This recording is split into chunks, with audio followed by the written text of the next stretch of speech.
भाई बहुत भोग लिया है, बहुत जन्म भोग लिए हैं, एक बार मेरी प्रार्थना मान लो तो आज तक तुम्हें जो शांति और विश्राम नहीं मिला वो मिल जाएगा। खूब भोग भोग लिए, तुम्हें याद नहीं है। जैसे कई बार हमने स्मृति दिलाई कि 9 महीने मां के गर्भ में इसी जन्म में रहे, कुछ याद है? 1% भी याद है तुम्हें? ज्यादा समय नहीं हुआ, कोई 50 वर्ष, कोई 40 वर्ष, कोई 30 वर्ष, 25 वर्ष, ऐसे सब बैठे हो। आप विचार करके देखो कि ज्यादा लंबा समय नहीं गया, इसी जन्म की बात है। कि आपको याद है कि मां के गर्भ में तुमने क्या दुख भोगा? 100 में 1% याद है? नहीं याद है, फिर पीछे जन्म की क्या जानोगे? ना भवता ना पे संसार मध्य, इस जगत में ना तुम कभी सुखी हुए हो ना सुखी हो पाओगे यदि भजन नहीं करोगे। देखो, जब बच्चापन तो सिखाया जाता है खूब बढ़िया पढ़ो लिखो, धन कमाओ, ऐसे योग्य बनो, बढ़िया है। कभी अध्यात्म नहीं सिखाया, कभी नाम जप नहीं सिखाया, कभी ये बैठ के नहीं सिखाया कि बड़ों का आदर कैसे किया जाता है, कभी ये नहीं सिखाया कि मनुष्य जीवन का लक्ष्य क्या है। अब वो पढ़ाई लिखाई में गए, व्यसन सीख गए, व्यभिचार सीख गए, अच्छी नौकरियां पाई, पैसे हैं, और फिर घर में आकर के उन बूढ़े माता पिता को जो चलने लायक नहीं है, दरवाजा बंद करके वैसी दुर्दशा करते हैं, मारते हैं, पूछो मत। जब ये दृश्य देखने को मिलते हैं ना, तब लगता है भगवान कृपा करो इन माता पिता को जो अपने बच्चों को शिक्षा नहीं दे रहे हैं कि धर्म किसे कहते। तुम समझते हो ये धन कमाने लायक बन जाएंगे तो तुम्हें सुखी करेंगे, ऐसे जैसे जानवर को मारते हैं ना क्रूर कर्मा लोग, ऐसे बूढ़ी माता को मारते हैं, पिता को मारते हैं, पूछो मत। तब लगता है ये जानवर पैदा हुए हैं, ये मनुष्य रूप में पशु पैदा हुए हैं। पशु क्या राक्षस है? माने मातु पिता नहीं देवा, साधुन ते करवावें सेवा, जिनके ये आचरण भवानी, भगवान शंकर कहते निश्चर सम जानो प्राणी। निश्चर कहते राक्षस को, वो राक्षस है। तुम अपने संतानों को राक्षस मत बनाओ। ये जो केवल तुम मात पिता बाल कहीं बुलावे, उधर भरे सोई जतम सिखावे, तुम राक्षस बनाने की चेष्टा कर रहे हो। बहुत सज्जन बेटा एक आया था अभी 2-4 दिन के अंतर्गत, एकांतिक में। उसने कहा मेरी मां कहती कि तुम्हारा मोबाइल तोड़ देंगे यदि तुमने सत्संग सुना, मेरा बाप कहता है कि तुमको हमारी कसम है यदि वृंदावन गए। यही बच्चे जब सतमार्ग से विमुख हो जाएंगे और शराब पीकर घर आएंगे, तब तुम्हारी पूजा करेंगे, तब तुम्हें अपनी कसम ध्यान आएगी कि अगर ये वृंदावन जाता, साधु समागम करता, तो आज लातों से न मारता, आज ये मेरी दुर्दशा न कर। चीख रहा है, क्या है भ्रातर? भोगास भुक्ता, भुगतोगे। ये जो कर रहे हो कर्म में भुगतोगे। तुम्हारे बेटा बेटी देख रहे हैं कि बुढ़े के साथ कैसा तुम कर रहे हो, वही इंतजाम तुम्हारे लिए रहेगा, वही इंतजाम, उससे बढ़ के ब्याज सहित। चिंता मत करो। इसलिए हम सबसे प्रार्थना करते हैं, ये कर्म भूमि है, जो बीज बोओगे वही फल काटोगे। आज देखने में लग रहा है कि माता पिता के साथ बड़ा अन्याय हो रहा है, लेकिन सत्य पूछो तो ये उनके कर्म का फल उनको देखने को मिल रहा है। न कभी राम बोले, न कृष्ण बोले, न हरि बोले, पूरा जीवन केवल इसी में लगाया, तो देख परिणाम। जिनके लिए जीवन लगाया वही तेरा जीवन लेने के लिए तत्पर हो रहा है, वो वही तेरा नाश कर रहा है। जिसको तूने सजाया वही तुझे दंड दे रहा है। क्यों? भगवान का विरोधी भाव रखने वाला कभी सुखी नहीं हो सकता। हनुमान जी महाराज रावण को कहते, हाथ जोड़कर विनती करता हूं राम जी की विमुखता का त्याग कर दे, नहीं शंकर साहस विष्णु अज तो ही सकहि न राख राम कर द्रोही। मैं सभा में कह रहा हूं ये हजारों हजारों ये भगवत स्वरूप महापुरुष भी तेरी रक्षा नहीं कर पाएंगे, तेरा विनाश हो जाएगा यदि तू भगवान से विमुख रहेगा। हे भ्रातर, भोगा सुभुक्ता की न इव भवता नापि संसार मध्य। संसार के बीच में तूने क्या क्या नहीं किया, बहुत से पाप किए, बहुत से भोग भोगे। अब बुद्धि ठिकाने लगा लो, सावधान हो जाओ। अभी सब मिटा सकते हो, सब गलतियां मिटा सकते हो, अभी बहुत अच्छे बन सकते हो, अभी भगवत प्राप्ति कर सकते हो। पूरा जीवन गलती करता रहा, जामिल अंतिम में नारायण निकल गया तो भगवत प्राप्त हो गया। अपना पता नहीं कब अंतिम, अब सुधार लो। अगर हमारी आवाज आपके कान में पहुंच रही है, चाहे ऐसे समक्ष बैठे हुए या यूट्यूब में, आपके माता पिता कैसे भी हो, हमारी प्रार्थना है यदि वो वयोवृद्ध हैं, चलने फिरने में असमर्थ हैं, तो पहले समझ लो उनकी बुद्धि भ्रष्ट हो गई है। तुम्हें मानना पड़ेगा। ये भ्रष्ट का मतलब होता है स्थिति से गिर जाना। अब वो ठीक नहीं बोलेंगे, वो आपको गाली देंगे। आप घी चुपड़ी रोटी सब्जी दाल सब देंगे, फिर भी वो आपको गाली देंगे। आपके रिश्ते नातेदारों से आपकी निंदा करेंगे। पर आप उनकी इस बिगड़ी हुई बुद्धि का रोष पूर्वक अनुगमन करते हुए उनको पीटना, उनको मारना, ये आचरण मत करें, क्योंकि उनकी कर्मानुसार बुद्धि बिगड़ चुकी है। अब अपने कर्म आप मत बिगाड़िए, वो आपके भगवान हैं। सच्ची मानिए, उनमें भगवान बैठे हुए हैं। ऐसे असमर्थ माता पिता को भगवान की तरह दुलार करोगे तो तुम सदैव श्री संपन्न रहोगे। लक्ष्मी तुम्हारे घर से नहीं जाएगी।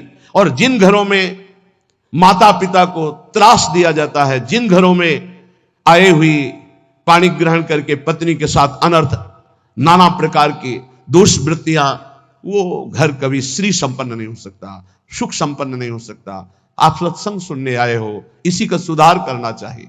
माता पिता आपके साथ क्या व्यवहार कर रहे हैं बिल्कुल मत देखो। ये मान लो कि ये पागल है, उनकी बातें मत सुनो। तुमका अपना कर्तव्य दे। तुम्हारा क्या कर्तव्य? हमको केवल अपना कर्तव्य देखना। हमें बहुत कष्ट होता है जब ये बात देखते हैं कि बूढ़े असमर्थ माता पिता के साथ ऐसा व्यवहार। तब लगता है एक कलेजा है इसका हृदय है कि भगवान ने पत्थर की रचना की इसके हृदय में।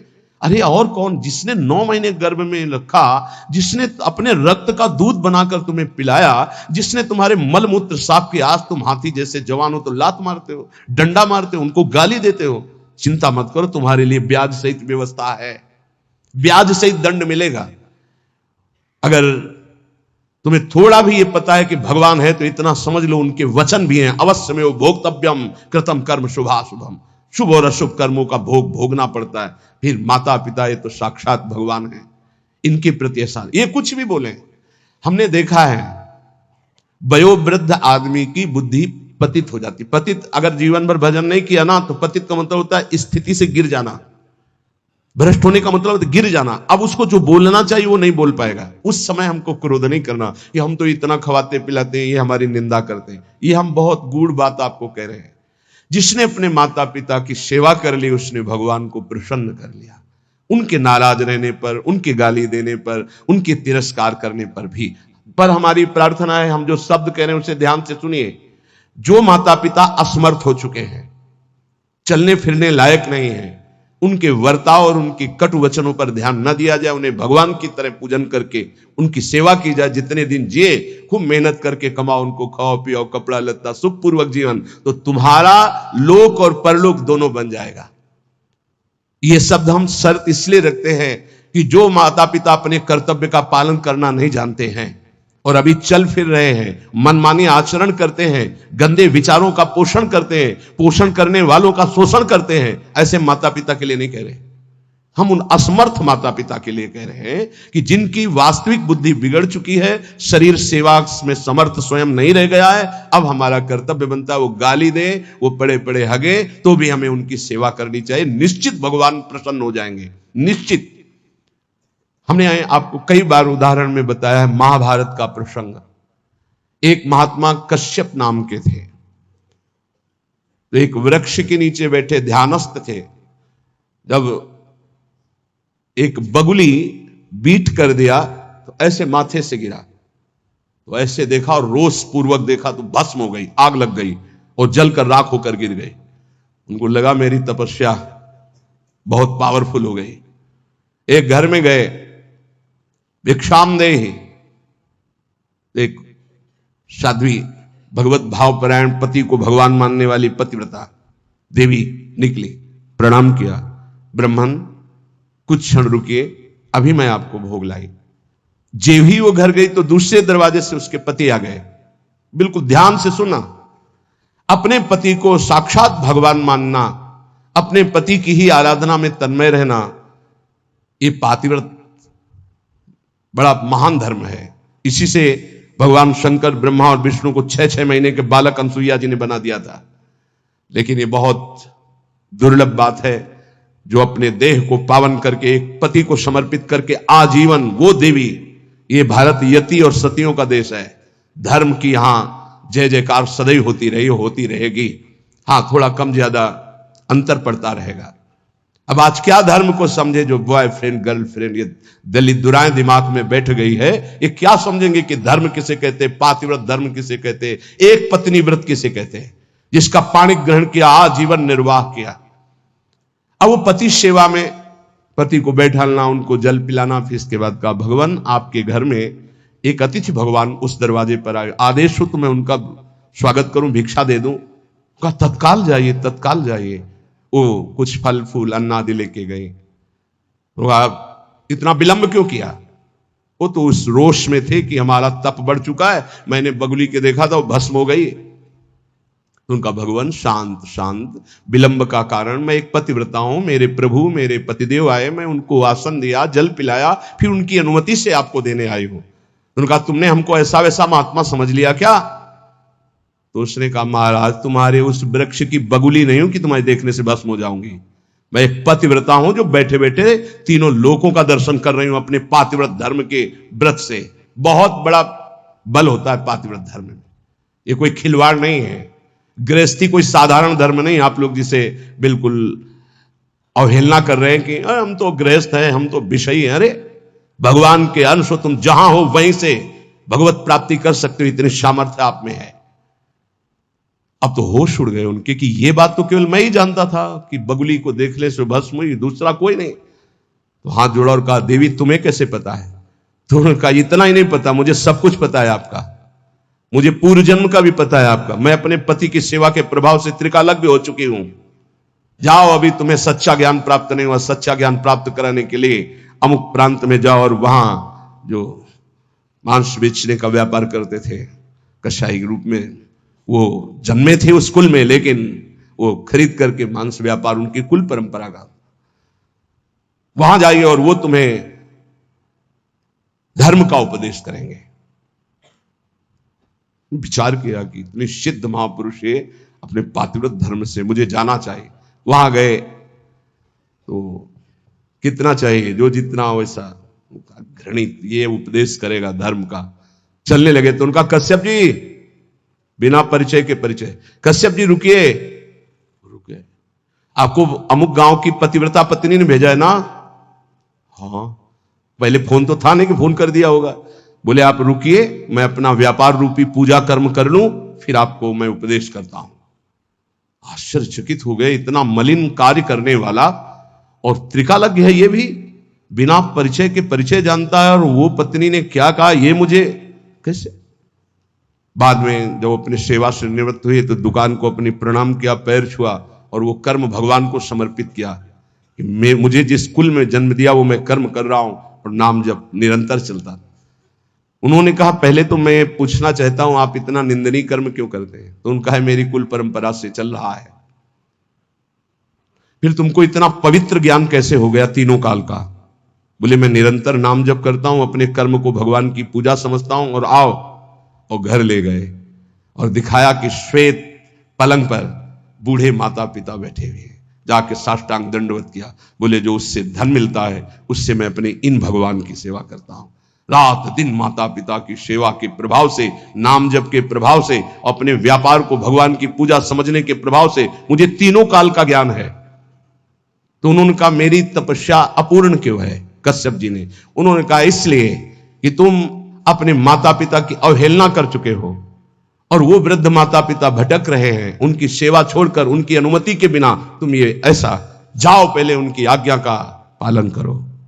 आप समझो, महाभारत में पढ़ के देखना, भगवान श्री कृष्ण द्वैपायन व्यास देव जी ने लिखा है, आज उन्हीं माता पिता से जिनसे परम सिद्धि प्राप्त होती है, परम कृपा प्राप्त होती है, ये नादान लोग नहीं जान पा रहे और अपना कर्म नाश कर रहे हैं, कर्म नाश कर रहे हैं, पूरा जीवन नष्ट कर रहे हैं। हम इस विषय में इसलिए बोल रहे हैं कि आजकल बहुत बच्चे उद्दंड हो रहे हैं और ब्याह हुआ तो वही नई बच्चियां जिनको अपने माता पिता का सम्मान करना नहीं आया, वो अपने पति के माता पिता के साथ दुर्व्यवहार करते हैं, पति के अधीन करके दोनों मिलकर उनको पीड़ा पहुंचाते हैं। हम वयोवृद्ध की बात कह रहे हैं, हम उनकी बात नहीं कर रहे जो समर्थ है, कर सकते हैं, जो शोषण करते हैं हम उनकी बात नहीं कर रहे, हम उनकी बात करें जो असमर्थ हैं, चलने में भी असमर्थ हैं। अब उनके ऊपर डंडे का प्रहार, उनकी पिटाई बिल्कुल ठीक नहीं। हे भ्रातर भोगा सुभुक्ताः, जो तुम कर्म कर रहे हो सुभुक्ताः तुम्हें भोगना पड़ेगा। और बहुत भोग चुके हो, जैसे मां के गर्भ में कितना बड़ा दंड होगा तुम्हें याद भी नहीं है। इसलिए भवतानापि संसार मध्य, दोबारा इस संसार के बीच में जन्म ना हो, ऐसा उपाय कर लो। क्या? विद्या दान ध्वराद्य ही कति कति जगति ख्याति पूजाद्य लब्धा, इससे तुम्हारा जन्म मरण नहीं रुकेगा। बहुत पढ़ लिख कर विद्वान हो गए हो तो तुम्हारी ख्याति हो जाएगी, बहुत दान दे दोगे तो तुम्हारा यश हो जाएगा, बहुत भोग सामग्री आहार विहार बांट दोगे, बहुतायत रूप में तुम्हारे पास आ जाएगी, लेकिन तुम्हारा जन्म मरण नहीं रुकेगा। जन्म मरण रुकेगा अद्याहारे पियाद्रच्छिक उर्गुणवानप्यहो समृतात्मा श्रीमद वृंदावनेस्मिन् सतत मट सखे सर्वतो मुक्त संगाहा। आहार विहार की चिंता छोड़ दो, योगक्षेमम वहाम्यहम का ठेका भगवान लेते हैं। अपने कर्तव्य का धर्म पूर्वक पालन करो, धन की चिंता मत करो। आ जाओ श्री धाम वृंदावन, सत्संग सुनो, उसके अनुसार आचरण करो, साधना भजन करो, तुम्हारा परम मंगल हो जाएगा, आवागमन से मुक्त हो जाओगे। हे सखे वृंदारण्यम त्यजेति प्रवदति यदि कोप्यस्य जिह्वाम छिन्नमि श्रीमद वृंदावनान माम यदि नयति बलात् कोपितम हन्यवश्यम। यदि किसी ने मुझे वृंदावन से बाहर जाने की बात कह दी तो मैं उसकी इतनी अनन्य निष्ठा है श्रीपाद की, बोले आप एक बार आइए, तो फिर उसे कहना पड़ता है कि क्षमा कीजिएगा, श्रीधाम वृंदावन का क्षेत्र संन्यास है। क्षेत्र संन्यास का तात्पर्य होता है मैं जिस क्षेत्र में संन्यास ले रहा हूं उस क्षेत्र का कभी त्याग नहीं कर सकता, इसे क्षेत्र संन्यास, अनन्य निष्ठा। और कह रहे हैं यदि कोई मुझे रिश्ते नाते या किसी संबंध से बलात् वृंदावन से बाहर करने की कोशिश करेगा तो मैं उसको श्रीमद वृंदावनान माम यदि नयति बलात् कोपितम हन्यवश्यम। बहुत जोर की बात है, बहुत होश में सुनना। ये दो बातें तो हो गई अनन्य निष्ठा की, अब रहने की बात कर रहे हैं। एक गजब की वृंदावन की निष्ठा है श्रीपाद प्रबोधानंद जी की। जबान काटने का मतलब होता है मैं तुम्हारी बात नहीं मानूंगा। देखो नहीं, जैसे गुरुजन बात कर रहे हो तो आप उन्हें कहते क्यों बार बार हमारी जबान को काट रहा है, जो हमें बोल रहा हूं बात मान। जबान काटने के दो अर्थ होते हैं, एक मूर्खता पूर्वक अर्थ निकाला जाए तो बोले जबान पकड़ के काटना, और एक होता है बात ना मानना। इस सरल शब्दों में संत किसी की जबान नहीं काटते, संत उनकी बात नहीं मानते, यही है जबान काटना। बोले हमारी जबान को बार बार काट रहे हो, हम जो कह रहे हैं उसको नहीं मानना मतलब जबान काटना। उसको सरल शब्दों में समझिए। और मारना का तात्पर्य होता है हम आपको आज से अपना नहीं मानते। जैसे ध्रुवदास जी ने इसे सरल भाषा में कहा, माता मित्र सुतादित्य तज ध्रुव तिनको पास, वृंदावन के वास को जिनके नाय हुलास। वो कोई भी हो, हम अपना संबंध नहीं मानते हैं जो हमें वृंदावन से बाहर कर सके, ऐसे इसका अर्थ लो। अब जो कह रहे हैं वो बहुत गूढ़ विषय है। कामम वेश्याम उपेयाम न खलु परिणया यान्यतो यामि कामम चौर्यम कुर्याम धनार्थम न तो चलति पद हंत वृंदावनान में। कैसे अर्थ पड़े, हिम्मत नहीं पड़े। कामम वेश्याम उपेयाम न खलु परिणया यान्यतो यामि कामम। बहुत ऊंची निष्ठा है, इसलिए समझ पाना बहुत कठिन है। ये बहुत बड़ी बात कह रहे हैं कि वृंदावन में मैं वैश्यागमन करके भी रहना स्वीकार कर सकता हूं, लेकिन वृंदावन के बाहर में बहुत बड़ी बात कह रहे हैं। मतलब उसका अर्थ करना कठिन है, क्योंकि उनकी बहुत ऊंची निष्ठा से वो बात कर रहे हैं। भला ब्रह्मबोध संपन्न महापुरुष के अंदर कहीं कामना हो सकती? भला ऐसे अंतःकरण वाले महापुरुष जो प्रेम में निष्ठ है उनके अंदर कहीं कामना हो सकती है? लेकिन निष्ठा की चरम सीमा का स्वरूप है। ये निष्ठा की चरम सीमा समझ पाना बहुत कठिन बात होती है, बहुत कठिन बात होती है। रसिक अनन्यमाल में एक चरित्र आता है कि वो उनके गुरुदेव भगवान हरिवंश महाप्रभु थे। उन्होंने बताया जैसे हरिराम व्यास जी को श्याम श्यामा पद कमल संग शिरनायो, श्याम श्यामा के चरणों की जो आराधना करने वाले भक्तजन उनकी आराधना से निश्चित प्रिया प्रीतम की प्राप्ति हो। उन्होंने गृहस्थ में थे, वो अपने घर में साधु सेवा विस्तार करने लगे। जब जहां जैसे संत सुनते उनके घर आते तो एक नौजवान आदमी ने, जो बिल्कुल कोई मतलब भजन साधन से नहीं, देखा बहुत साधु वेश में हलवा पूड़ी खवाया जाता है और दक्षिणा भी मिलती है, तो पाखंड वेश धारण करके, वो साधु नहीं था, वो वहां गया तो उन्होंने उसका पूजन किया, वैसे ही जैसे संत सेवा करते हैं। अब वहां कोई रोक टोक नहीं थी, तो जैसे ये निष्ठा है, ऐसे वो बहुत ऊंची निष्ठा, उसको सब लोग नहीं कर सकते, करना भी नहीं चाहिए। अब उनके घर में एक नवयुवती बच्ची थी जो ब्याह योग्य थी, और माता पिता और सब खूब वैभव ऐश्वर्य और साधु सेवा करते थे। रात्रि में छत में गर्मियों में शयन होता है, तो संत जो संत नहीं थे, केवल वेश मात्र था, वो कुछ ऐसी चेष्टा, बड़ा प्रसंगम सारांश में किया, निष्ठा का स्वरूप। सुबह हुआ, अब आंगन में माता पिता, और वो समझ गया था कि देख, अब वो घबरा रहा था, उसके प्राण व्याकुल होते कि मारे गए हम। हाथ जोड़ा दोनों ने, कहा प्रभु मैं सदैव संतों को भगवान मानता रहा हूं और आपको भी भगवान मानता हूं। आपने जो भी चेष्टा की, मैं समझता हूं मेरे राधा वल्लभ लाल का ही इशारा था। आप इस बेटी का पानी ग्रहण करें, सारा महल और ये सब ऐश्वर्य आपका, और मुझे आदेश करें। अब मैं अपने गुरु हरिवंश चंद्र जी के पास वृंदावन जाकर, और चल दिए सब छोड़ के।